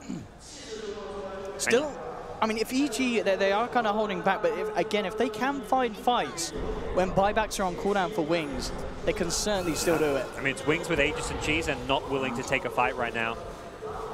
By the time Aegis expires, I'll have that Invoker buyback though, so that's probably the key thing to look at there, but it really is Wings playing very defensively and cautiously. They can't really get out. They know if they go for a push down the lane, EG is going to meet them outside the base, and taking a team fight against this Refresher Puck, the Spectre with how much farm Arteezy's got, very, very difficult. I'm talking about auras, of course, the Brew. They've been working on that Assault Cuirass and has the money if he wants to go full in. Not sure. EG doing their best to keep these lanes pushed out. You can see at the moment, pretty much all lanes pushed up to at least the river. The bottom just slightly behind. So EG just making sure that there's very, very limited options in terms of playing around them as they do maintain overall control of the map. Wings being very reserved in their play style, holding back, waiting for EG to make the call. It's kind of a stalemate. Neither team wants to, well, Wings would love to push high ground, but they're not going to be allowed to push high ground. So EG don't want to push high ground, Wings don't want to fight in the middle of the map. And that, as a result, no one is able to move too far out of the base until we see some kind of one of the teams get kind of antsy, maybe like try and make a jump. The Centaur initiation, the Monkey King Boundless Strike initiation could come out. But very difficult to break through these high grounds right now. Let's see what they can do. EG playing around with the idea. Everyone's going to be getting 6-slotted at this rate. 56 minutes in. It's not a short one. It's more of an epic. This match here between EG and Wings, as we would have hoped, in a best of one. Monkey's going to scale very well. He's got a lot of room to grow in terms of his items. Blink starting to come out here. Zai immediately with the BKB TP out. No, we're talking about Ice Ice nearly getting in range there for the Doom. Yeah, they even stampeded to get him there closer. Would have been a nice pick off. I think killing Monkey King is perhaps enough to go for a fight or a push with. He's such a key hero. He's the physical damage here. Everyone else is kind of like very magic based. RTZ still, of course, he's 6-slot. He does some decent physical damage, but the Monkey King is like burst physical damage that the Invoker is just dying in the Wukong's command. If he gets stunned in a Wukong's, he's melting. So killing this Monkey King is important in this late game stage. Talking about Zai, very, very close to having the completed Abyssal Blade. Yep. But may indeed be saving that buyback at this stage. As it could be crucial in these fights that EG are going to be forced to take. Eventually. A lot of buybacks floating around. Heroes, even like the Brewmaster we saw. Oh yeah, he's actually used his money, bought the AC. Yeah, Zai will go in for the purchase. Too, yeah. Interesting. Maybe indicating that EG are ready to get something done.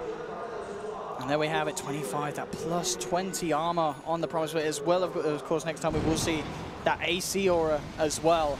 It's going to be very, very tanky Brewlings. Yep. Definitely, I feel like EG can still continue. I feel like Wings have peaked. Not to say they're in a bad spot because of that and should have to go fight. They don't want to fight outside their base, but any further item pickups for Wings are pretty inconsequential, whereas heroes like Spectre with Refresher, very good in the late game. He's also going to get an Abyssal first, it looks like. But Spectre, a lot of item growth potential.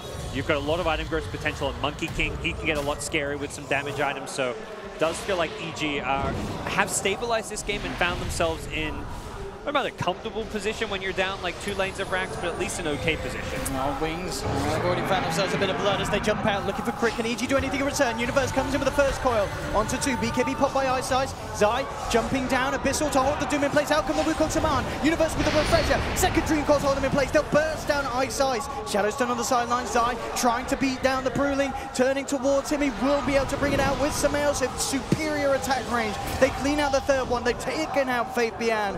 No buyback as well for this Panda as he's down for a full minute.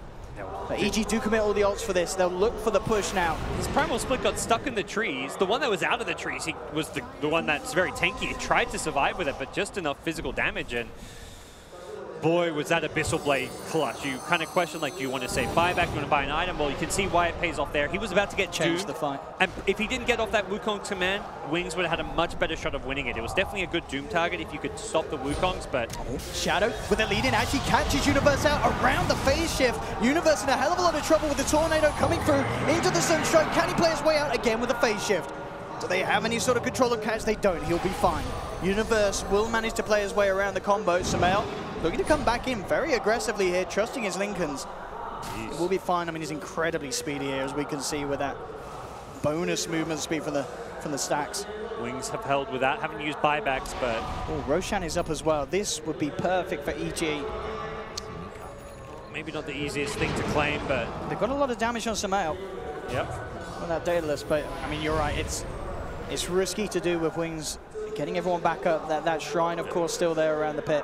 Monkey, perhaps they go for. I mean, we've seen Wings and their patience. They do not want to leave their base. They're waiting for EG to come to them. And I think EG can read that and probably feel like Roche is likely to go uncontested. They ping it out. Sunstrikes can scout this one out, but again, moving out on the map aggressively has proven to be difficult for Wings to do. The vision advantage from the Monkey King being able to fly onto the trees, the wards just protecting this make this very hard to stop. They know what's up though, but there's no way they can get her in time. They will start to TP across to the shrine.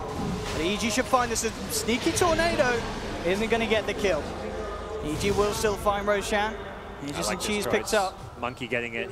Everyone else is kind of 6-slotted. Lina, Inspector, and Monkey.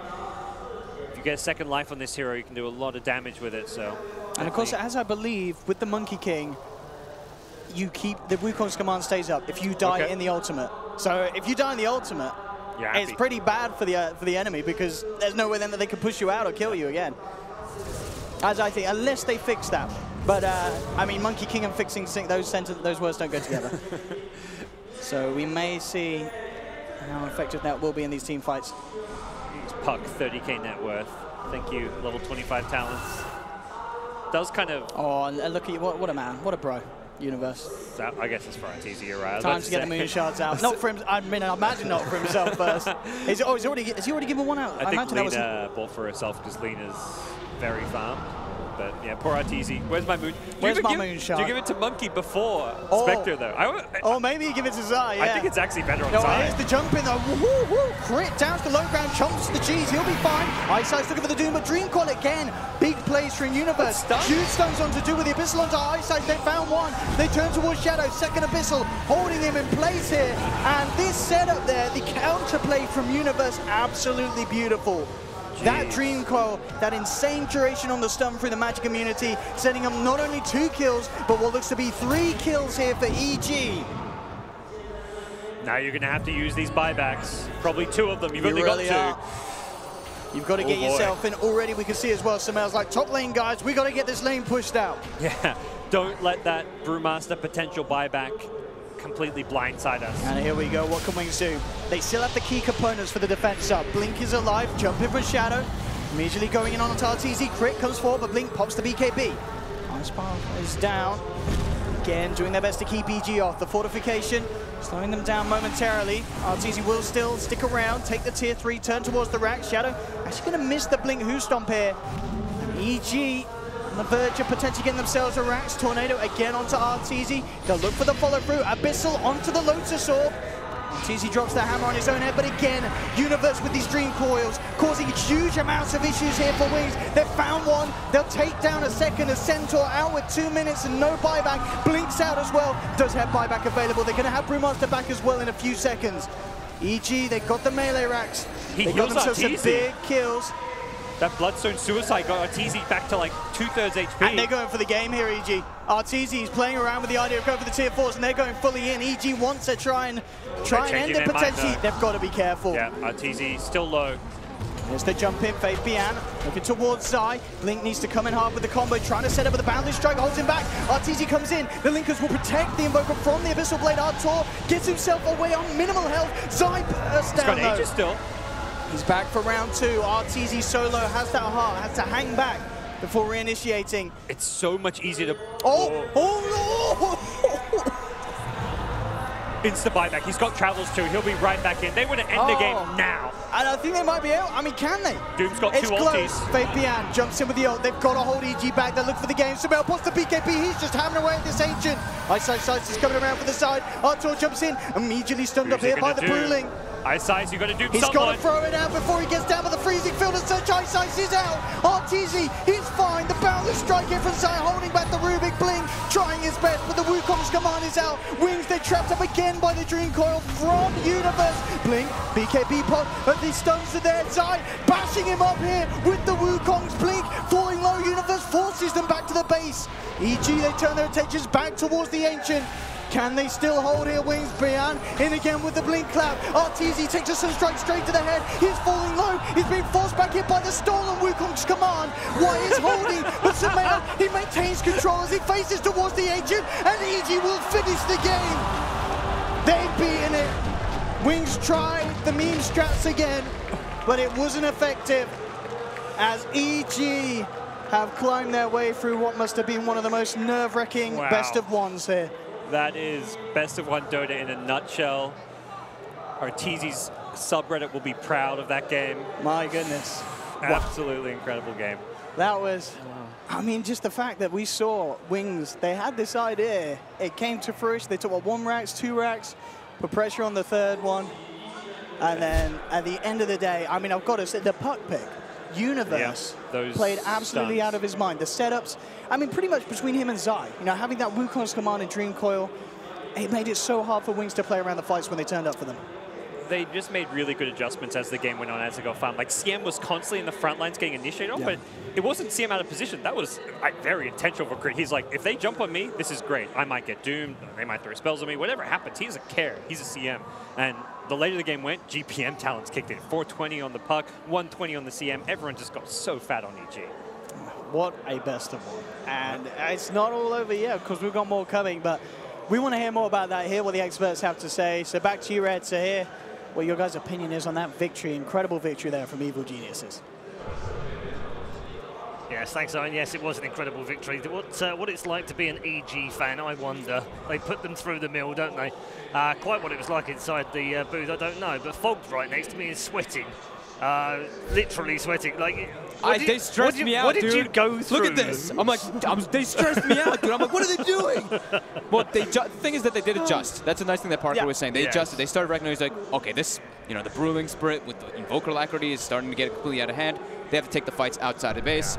Like he said, too, the GPM talent started kicking in as well.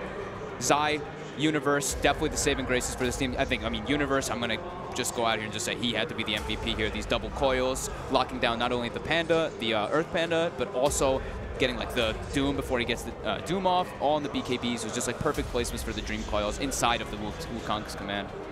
Oh, and Sumail at the back lines. Perfect control, perfect positioning. The DPS of the team, because not a lot of other sources. It was a really weird game. I think Arteezy made this game a lot harder for EG than they should have. There was so many times he got doomed and just died without using anything. Like Haunt to stop the blinks so he can actually scout for his teammates would have been huge in a lot of these fights.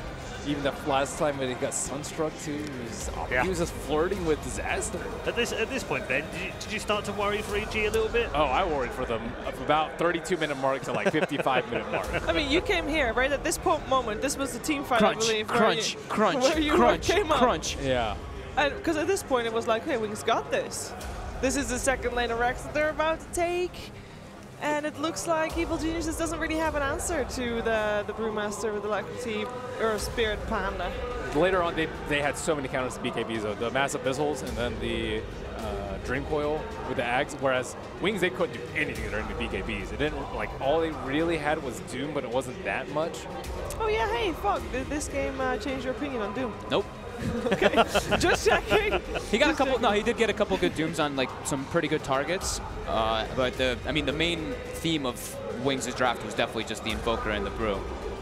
Did you like the 4-position Doom? I mean, it was a 4-position. I feel like it did pull. I think that's the best way to be able way. to run it. Yeah, I think he had a pretty decent showing. He was getting the Doom on Arteezy pretty much every time with like an Infernal Blade follow-up, so it was doing his job. Overall, what do you think of Blinks going for Deafening Blast AoE rather than the Tornado? I think it was actually fine. It's good respect there, yeah. We were kind of like throwing it back, like at least you can like, you're really good for the team fights there. He doesn't feel like he needs to like hold for the high ground there. They're trying to be the ones like going in, taking that rack, so that's how they can like stop them from hitting the Earth Panda as well. Just 2 AoE Deafening Blasts. It was this point, Fox, we were sort of sitting here going, why don't they just go for the game? Like, there's 3 of them there. They could take that down in like 3 to 5 seconds. And soon as we said it, suddenly Sumail goes, oh yeah, that's it. Yeah, we win the game if we do that. He was just done. He was like, I got this, there we go. guys. Yeah, it's throwing time. Yeah, it was really fun having a long game like this, 65 minutes. Most people were level 25, Crystal Maiden included, Ruby the only one not, so you could see all the talent choices. I liked it. It's been a while.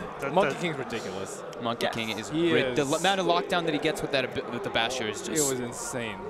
Let's take a look at the scoreboard and show you what these boys did in terms of all level 25s, of course, but yeah, plenty in there. Sumail, 24, 7 and 10. Pretty beastly performance. Yeah, and 37,000 net on the back of 660 and 701 GPM. I don't think we're going to be able to get this exact stat here, but Knox, whoever, one of you guys, if you're watching, I want to know how long Zai bashed people for. I'm just curious, right? You can check it in console. You see how much bash comes out. So I'm actually really curious to see how much it does do in those fights, because they were dream coiled a couple of those situations, but then they're trying to like walk through and they just get chain bashed. Okay. MVP. So Sumail actually gets it. That's, that's fine. Just, I mean, just he probably also just ahead of Universe, which, by the way, is the story of this entire tournament. Universe must be sitting there going, I hate this guy. He steals MVPs from me every game we play. He's humble. Yeah. Universe doesn't care. He's a humble guy. But he had a great game, didn't he? And Saman, obviously, with that ridiculous level of kills in that game. That's crazy. Maybe more Linas will start going Light Strike Array. He did do it again. Yeah. I told you. And will we see more Invokers and Brewmaster combinations? That's the real question. I mean, it almost worked. Is that not just a Wings thing, though? I think other teams have tried it and it was just awful. Yeah. Like, they just lost the lanes and never got to Siege ever. Talking of Wings, that's it, they're done. Yes. Yeah. Gone early, which is a shame for played us. Played pretty decently that game. I like that. Yeah. I think they played better in that game than the group stages by a good margin. Yeah. Same thing goes for EG, though. Yeah. They stepped it up. I guess they can look forward to Kiev now and just focus on that, and that's that. Done and dusted. We do have an interview on the stage right now, so let's get some interview goodness from Jack doing the translating.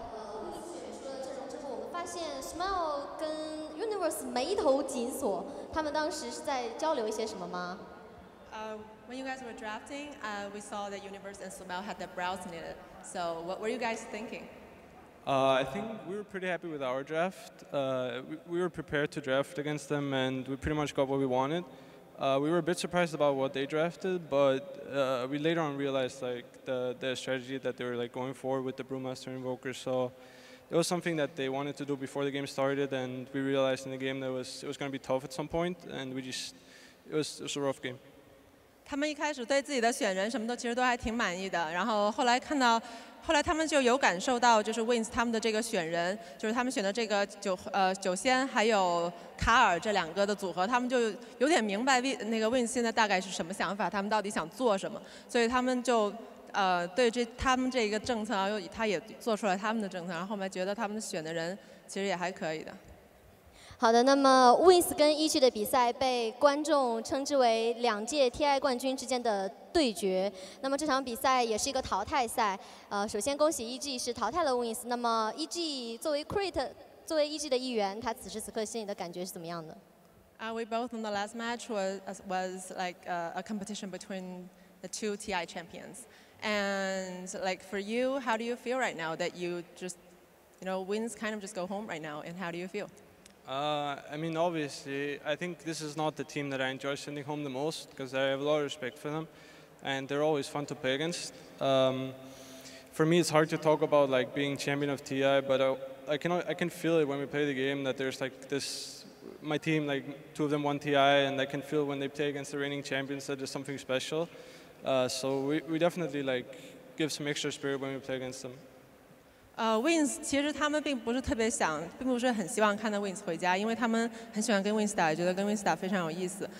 他自己本人可能不能聊，就是作为 TI5的冠军对这个比赛，就刚刚那场比赛有什么想法？但是他能从他的队员的那个表情上，他能感觉到，就是他们作为 TI5的冠军打 Wins 的话，其实，就对于他们来说是一件非常重要的事情。所以，他觉得这个比赛 Wins 做的也非常好，然后他们也尽了很大的努力。那么 EG 这支队伍是小组赛的表现不尽如人意，那么今天也是赢下了这场比赛，非常的不容易。那么 EG 的下一个目标在哪里呢？ We all know that during group stage, and you guys didn't do as you expected, right? So, like, what is your next goal for this tournament? I think after the group stage, we kind of have to take a game for gimme. Like every game, like take it individually and like try to do good for everyone, because we don't really have like the security of dropping to lower brackets, so we have to prepare for everyone and just take it step by step. 他们首先肯定是不想输的，然后现在呢，只能是走一步是一步，一步一脚印把这个走好，然后每一个队都认真对待，每一场比赛都好好打。好的，那我们最后把掌声送给这支EG战队，希望他们在后面的比赛能有更加出色的表现。好，谢谢。We go then. No Jack required, of course, because He has pretty good English. My mistake, my bad. It's getting late here on day one of the main event here at the 2017 Asia Dota Championships. We will have one more match tonight, though. We're just going to take a very quick social media question now, because those questions have been coming in all day. Thank you very much for all of the questions that you've been putting in the Reddit thread. The latest one is Arteezy the face of Dota 2 for the Western world? This comes on the back of that ridiculous ESPN poll thing. Oh yeah. Yeah. I rallied against it. I think it's a complete waste of time, popularity, and clickbait.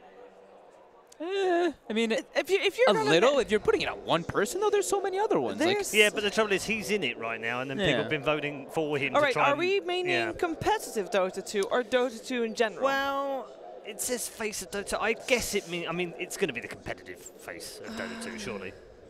Does it have to be a player? Doesn't have to be, does it? It I mean, used for me, like when I came in, it was Dendi. Yes.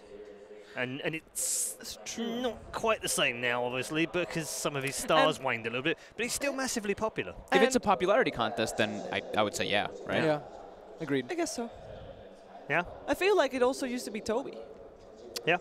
That's it. Yeah, I would say that. That's fair enough. Yeah, if it's not a player, definitely. That's I mean, pretty true. Yeah. 4 years ago when I started watching, which is not that long ago in real terms. Yeah, absolutely. Toby was up there. Yeah. Toby, Dendi, Fear, they were the main three people I think that really kind of jumped off the page, and everyone kind of. I think that those are the ones that people know outside of Dota. That's how I always measure it, right? Yeah. When you go and speak to someone who likes League of Legends, for instance, if you ask them, do they know any Dota players? Most of them will say Dendi. Won't necessarily say Arteezy, but they will say Toby. It's like popularity-wise, it would be Arteezy, but it's hard to like. Because like Sumail as well in the last year, he's so influential, but he's not. He doesn't have that like massive popularity, massive following. He does have a big following, but I think you'd be surprised because the press after TI when they won, a lot of it went on him as well. I saw lots of articles in mainstream press. He's on in Time magazine, top 10 influential teams. I don't know. I think maybe his star does push a bit further than the boundaries of Dota 2, but. Yeah, it's interesting. Sumail's not as charismatic as Arteezy. Yeah, that's the big thing. Arteezy's way more then charismatic. The same thing can be said for PPD. He did loads of those things as well.